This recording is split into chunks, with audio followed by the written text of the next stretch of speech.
Hello everyone, we are ready for another set of notes in Unit 5. So go ahead and flip to our table of contents.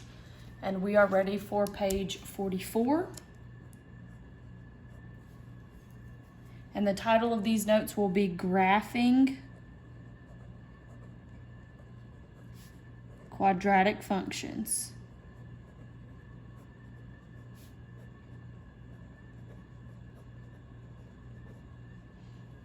So graphing quadratic functions. Last time we talked about key features. Today we're going to talk about graphing them. I'm going to show you how to graph them. So once you get that written down, of course, you'll need to flip to page 44 and tape these notes down. So I'm going to give you a little bit of time to go ahead and get that done. Okay? Push play when you're done. Okay, so we are ready to start with our notes. Again, we are talking about graphing quadratic functions. So last time we graphed the parent function, and I want you to remember that these graphs look like U's. So they can either look normal, like a normal U, like this, or the U could be upside down. It's going to be either one of these two options whenever you graph these. So the curve that the graph makes, which is this, the U-shaped curve, is called a parabola.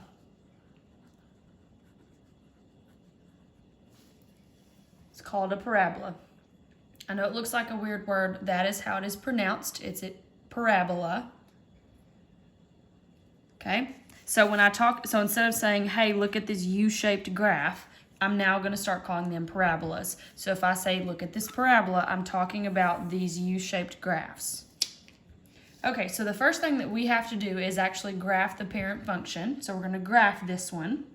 So there are two ways that you can fill in the XY table, because this is where we have to start. We have to start with this XY table to actually come up with the ordered pairs that we're going to use to graph it. So the X values are already given to us. We need to take these and plug them in to get out the Y values. That approach is the by hand approach, is what I call it. And here's what that approach looks like. If I were to take this number, this X value right here, and plug it into this equation, then it would look like this, -3 squared. Well, then it's our job to actually evaluate that. So -3 squared is -3 times -3, which is 9. So then you would come over here and put a 9 in the Y column. So then that's an ordered pair that we would plot on the graph. But there is a faster way to get the XY table using your graphing calculator. So we're going to use our graphing calculators to actually get the XY table so that we can graph these. This way is faster, and on the test you will have a graphing calculator with you. So if you don't have a calculator with you, pause this video and go grab you one, because I want you to see on your own. But I've got mine right here, and I'm going to, so we've graphed stuff in the past, but I'm going to quickly remind you how we graph. Anytime you want to graph anything, we need to start with this Y equals button. Always, always, always start with that one.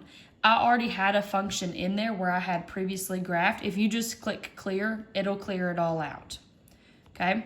So now under Y1, this is just the first function that I'm trying to graph.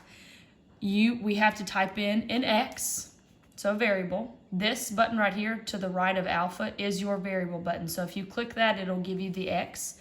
And then of course I need an X squared, so I'm going to click on the squared button. So there's the function that I'm trying to graph. After you get the equation typed in there, all you have to do, super simple, is actually click graph.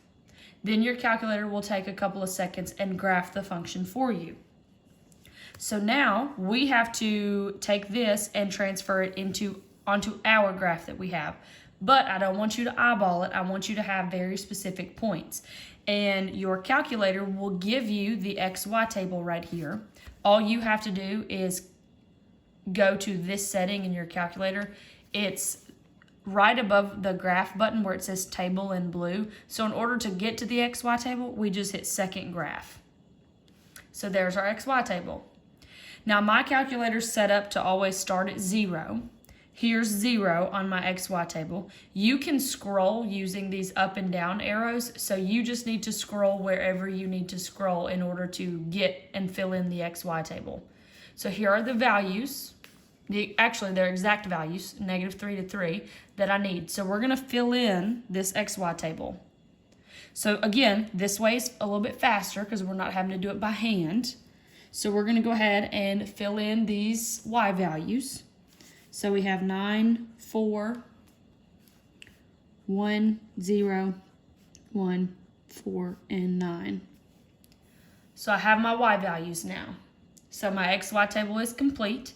Before we actually plot these points, I want you to notice the Y value side repeats itself. This is the symmetric quality that a quadratic graph actually has. So now let's just take a few seconds and actually graph these points. So remember, your X number comes first. So in order to graph this first ordered pair, I'm going to go left to -3 and then up to +9. And there's going to be my first dot. So you go ahead. I'm going to do the same. Let's plot these points.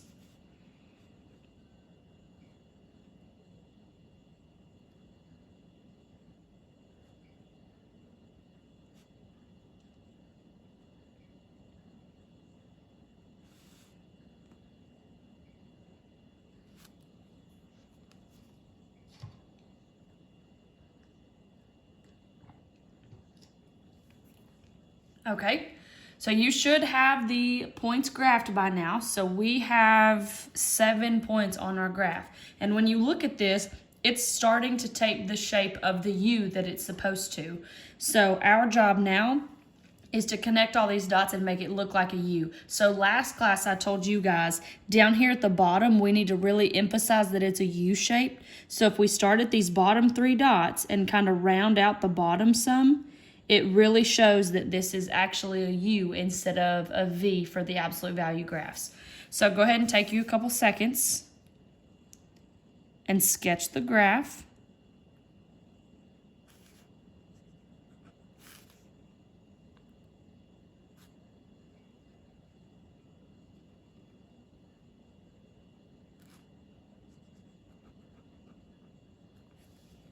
And there we go. Don't forget to add arrows at the end because this is a continuous graph. And that's it. That's all there is to graphing. So this time, the graphing actually took less time because we used the calculator to access the XY table. We are going to practice that a little bit more today. But before we do, I want to recap what we did last class, okay? Or the last set of notes. We talked about key features. And I added an extra one in here on today's key features because you guys can handle it.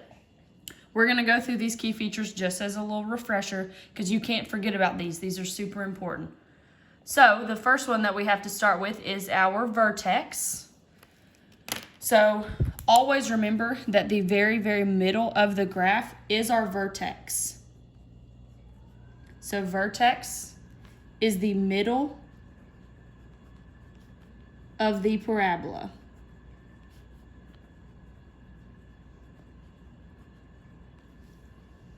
So remember, I'm going to start calling this U shape a parabola now. So our vertex is the middle of the parabola every time. And the ordered pair of that spot is 0, 0.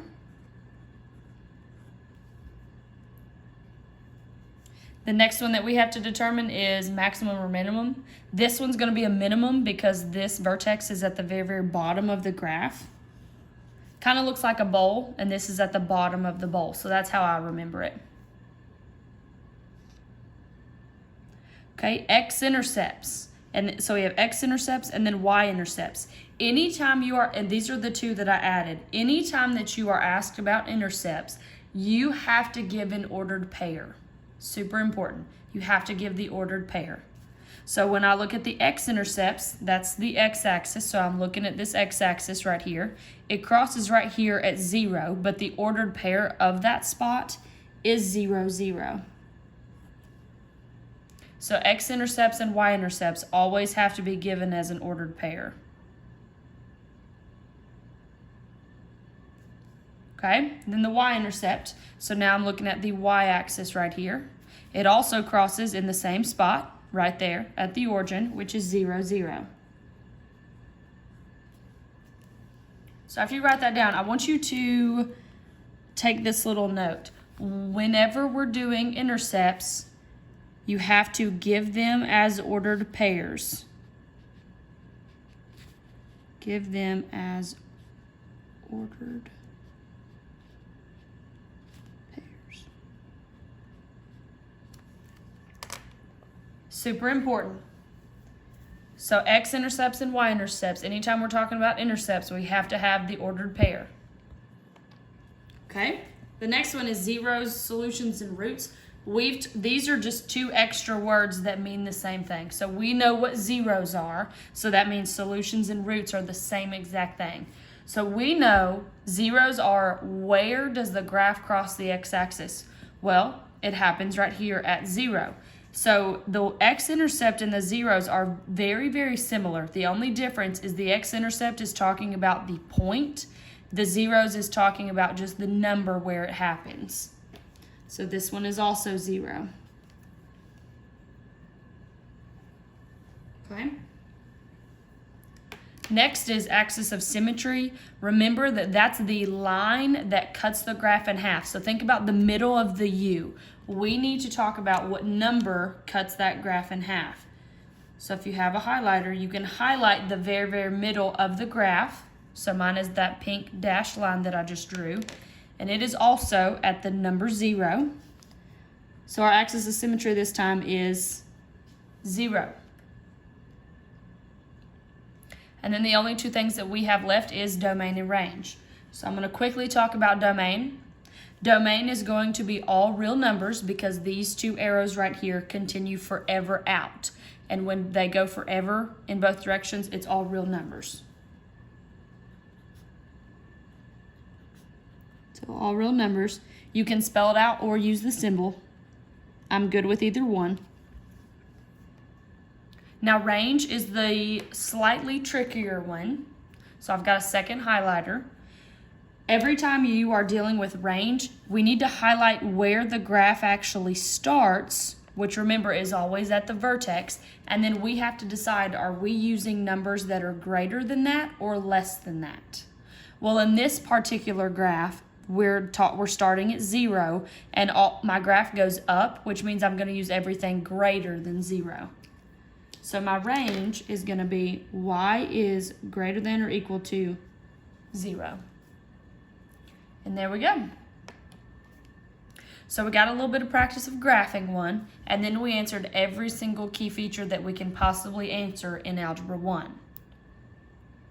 So once we get to the inside, we're going to see some problems that aren't at the origin, so everything's not going to be 0. This is the weird one where everything is basically 0, and that's because the vertex is at the origin.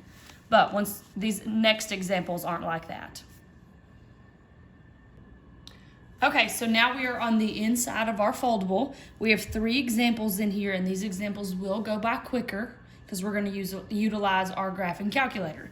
So before we actually start with example number 1, we are going to be graphing from vertex form. This is not the first time that we've seen vertex form.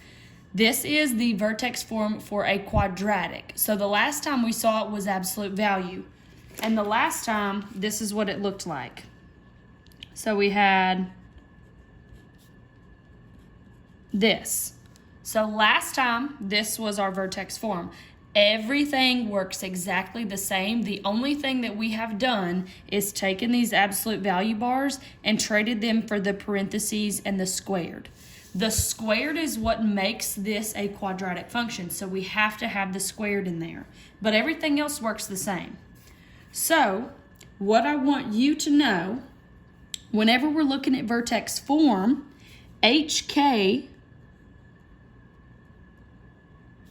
is the vertex.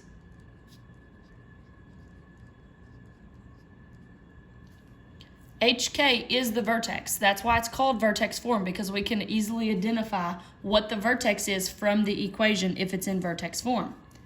The only thing that we have to watch out for is we have to change the sign of H.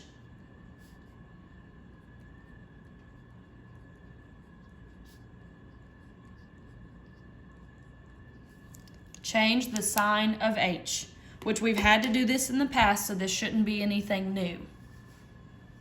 So that was just a little recap of vertex form and how to identify the vertex. So now let's take a look at example number 1. We have an equation, and it's in vertex form. It looks just like it. We have numbers plugged in for these letters instead, but it's still in vertex form. We can actually identify what this vertex is before we even look at the graph. And how we do that is we take, I'm going to circle them for you. It's this number, which is H, and this number right here, which is K. We're going to take those two numbers, pull them out of the equation, and they create our vertex. But we have to change the sign of the first one. So my vertex is actually going to be -1. So I just flip that sign. K value is going to stay the same. So it's going to be -2. So before I even looked at the graph, I already know that this is where the vertex is. So this is going to be the middle of my parabola. So to save us some time, because we have our XY table over here, I did go ahead and fill in our vertex. So I want you to get your calculator. So here's my calculator. To back out of a table like this, if you see quit on the mode button, if you hit second mode, it backs you out of everything. So that's a good thing to know. So we're going to graph. And again, anytime you want to graph anything, start with your y equals. Clear out whatever is in there. And I need to type in the right side of this equal sign exactly how I see it. So I'm going to have -3. Make sure that you're using the negative button, which is down here, and not the minus sign. So this is our negative button. So I've got -3, my parentheses, x plus 1. And then I've got to have my squared. And then I'm going to have -2. So double check before you click graph that this is what we actually need. Once you have it correctly typed in, then you can just click graph. And there it is. And it looks like that my vertex is actually at -1, -2. It looks like that's where it is. But I can be 100% for sure by looking at the XY table. So there's the table. It's in blue. So I'm going to hit second graph. And here is my XY table. So remember, you can scroll through the XY table. So knowing that we need the point -1, -2, there it is. It's already in the XY table. I'm going to scroll around until I know that I've got that in my XY table. So there's -1, -2. Now all I need to do is get 2 points above it and 2 points below it. So the point above it is going to be -2, -5. And then I've got -3, -14. Then I'm going to go to the other side. So I've got 0, -5. And then 1, -14. And that's it. That's what I need the calculator for. So remember, the calculator makes that part easier. Instead of you having to plug in numbers into the equation, your calculator does it for you. So keep that in mind. So now we have a graph down here that we are going to use these ordered pairs that we have, and we're going to graph it. So this graph looks a little bit different because it's primarily in the bottom half of the graph in the negative side, but that's okay. So I want you to take a couple of seconds and graph these ordered pairs.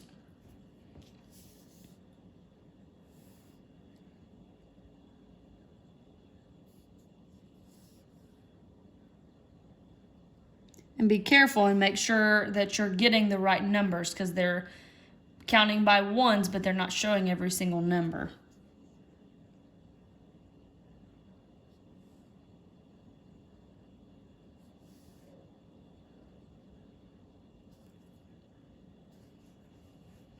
So I've got all of mine drawn, and it looks like this is a really skinny parabola, but that's okay. So it looks skinnier, and it's upside down, but that's okay. Once you get the dots drawn, remember that you need to connect the dots and have arrows at the end. Remember that when you're actually sketching out the graph, it needs to resemble a U. So make sure that we kind of emphasize that it's a U by doing it like this. And then you can finish out the rest of the graph. If you're not very good at drawing these yet, that's okay. You will get better, I promise.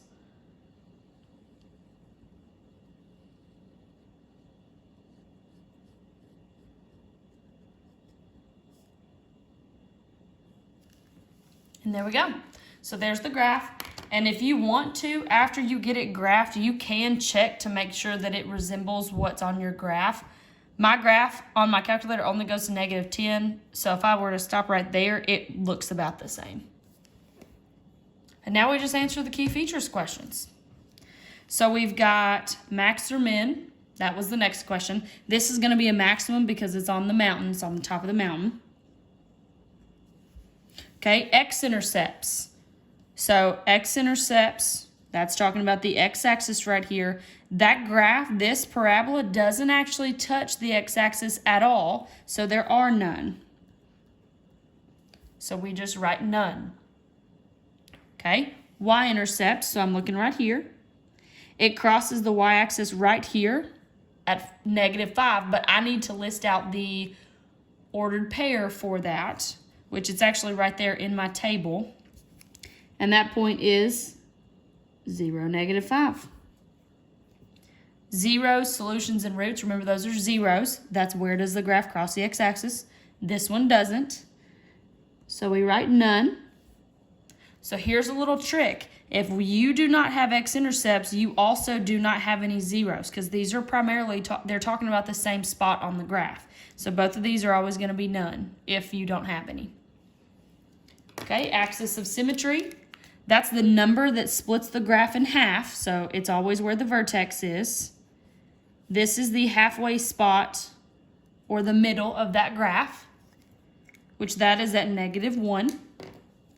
So my axis of symmetry is x equals -1. My domain, even though this graph is upside down, these arrows are going to continue to get wider and wider as they go down. So it's going to continue left and right forever. So all real numbers. And now my range. Here's where my graph starts. It always starts at the vertex. And this number right here, it's kind of hard to see because that dot is actually on the number. But this number is -2. So now all I have to decide is it going to be greater than -2 or less than -2? And this one's going to be less than because it's going down. So I've got y is less than or equal to -2. And that's it. So this is how we graph them. And then we also have our key features that we're going to continue to practice. Now, before I let you do one on your own, I want to do one more with you. So we're going to take a look at number 2. This time, though, on examples 2 and 3, there is no XY table for you to fill out. And that's because you have it on your calculator. So I'm going to walk you through what it looks like, and then you're going to do the same thing on example 3. So, first thing you always need to do is identify the vertex. Okay? Identify the vertex. Remember, vertex is going to be H, K, but we changed the sign of that H value. So my vertex this time is going to be at +2, +4. So I know for sure this is going to be the middle of my parabola. This is about as far as you can get as far as naming points. You need your calculator after that. This just tells you one important thing. So go ahead and grab your calculator so that way I can talk you through it. Remember, if we're going to graph anything, always start with y equals. Clear out whatever's in there. And now we need to type in exactly this. So negative. I'm going to have x -2 squared plus 4. Don't forget your squared. If you forget your squared, then it's going to be something totally wrong. So make sure you don't forget that squared. After you get it typed in exactly, you just need to hit graph. And there it goes. It graphed it.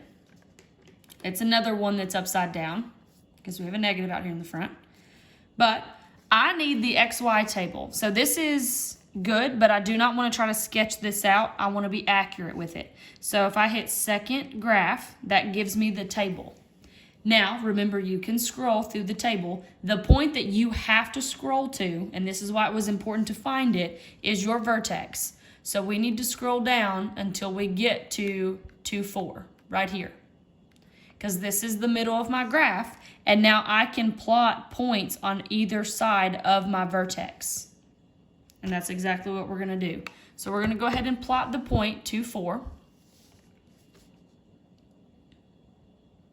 So there's 2, 4. Then I'm going to just scroll up. So if it's me personally, I try to get 2 dots on each side of my vertex. So we're looking for 2 points. So there's 2, 4. Scroll up is 1, 3. Scroll up one more time. That's 0, 0. Now go back to your vertex, 2, 4, and then I need to get 2 points on the other side. So 3, 3. And 4, 0. And there we go. I like to get 5 points whenever I'm graphing these. So if you can get 5, that should be good enough. So now let's sketch out the actual U shape, the parabola itself. Make sure it looks kind of rounded at the bottom.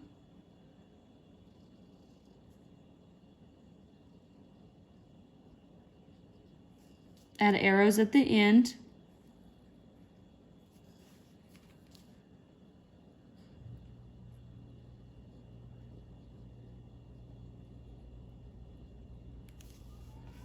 And there we go. So it's graphed. So then I'm just going to go through these key features. Since this one opens down, it's going to be a maximum. Oh, this time we actually do have some x-intercepts. So when I look at the x-axis right here, this graph goes through the x-axis twice. I need to list out the ordered pairs of where this actually happens. So this point right here, this point is 0, 0. That's going to give me that first one. And the second one right here is 4, 0. Keep in mind that your x value comes first. So whenever you're doing x-intercepts, this number needs to be your x value. Okay, y-intercept. So now we're looking at the y-axis. The graph crosses it right there at the origin, which is 0, 0. Now, zero, solutions, and roots. Here's the difference between x-intercepts and zeros. X-intercepts are the ordered pairs of the spot on the graph. Zero, solutions, and roots are just the number at where it happens. So this is 0 and 4. That's the big difference between these two things right here. They're very, very similar. One's the ordered pair, one's just the number. Super simple. Axis of symmetry. That's the number that cuts it in half. There it is. And that's x equals 2. We know that the domain is all real numbers. And then our range value, I'm going to highlight where the vertex is because that's where it starts. Starts at +4. And since the graph goes down, it's going to be less than. So it's going to be y is less than or equal to +4. And there we go. So hopefully these are starting to go by a little bit quicker. The part that takes the longest is probably going to be the graphing part, which is the new part of today. So what I want you guys to do now, take you a couple minutes, pause this video, and do number 3. If you need help, look back at examples 1 and 2 to kind of guide you through how to do number 3. Once you get done with it, then push play on the video and I will have you the final answers. So go ahead and click pause and I'll see you in a few minutes. And here is the work for example number 3. So first thing I did was identify vertex, -3, -1. All I did was flip the sign of that h value. And then I used my calculator to come up with this graph. Really, the only thing that I want to talk about are the x and y intercepts because that's technically also a little bit new. Remember that your x and y intercepts are ordered pairs. So I had to get one more point on the graph than I usually like to, because I normally stick with just 5. I had to go up and get this one in order to tell where the y-intercept was. You may have to do that on several of these, and that's okay. Just go until you find out what the y-intercept is. Okay? But there you are. I do have a little bit of practice for you to do, so we will get started on that. But good job today.